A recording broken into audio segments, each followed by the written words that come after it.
Hey, how are you guys doing? Welcome back with Vacation Bible School and some other scheduling things. It was tough for us to be able to film for the last little bit and do these mini messages for you, but we're back. So we want to finish up the book of Exodus, and we are in chapter 28 still, and I'm going to start in verse 31. And if you remember from the ones that we've been doing, we've been talking about the tabernacle, the Ark of the Covenant, the altar, and now we're dealing with Aaron and his sons as the priests, with Aaron as the high priest.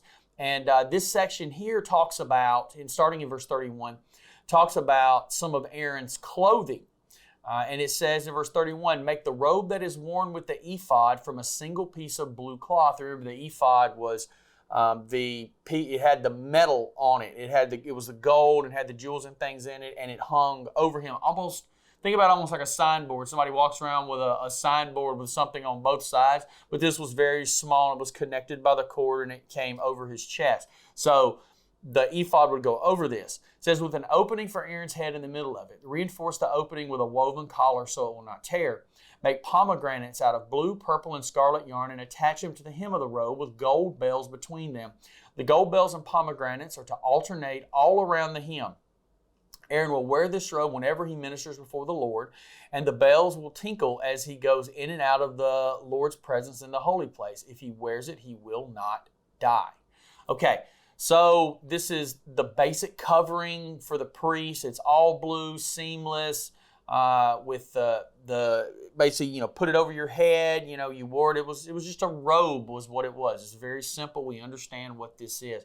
Now, some of the interesting things to me about it were at the bottom with the pomegranates and the gold bells. Now, pomegranates, as I researched this, are a symbol that runs throughout Israel's history. It was seen as a sign of for fertility, as far as God's blessing upon the nation as they plant crops, as they have children, all of these things. You will find pomegranate carvings in ancient buildings and places all over Israel still today. It was something that was very common.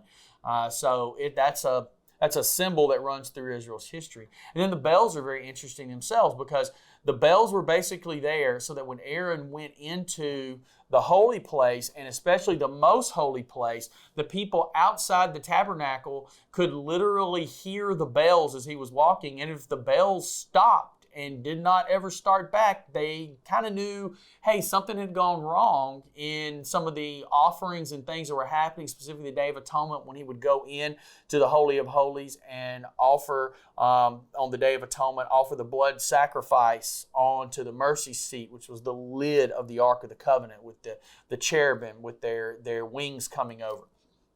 That if he was not acceptable, that the Lord could strike him dead.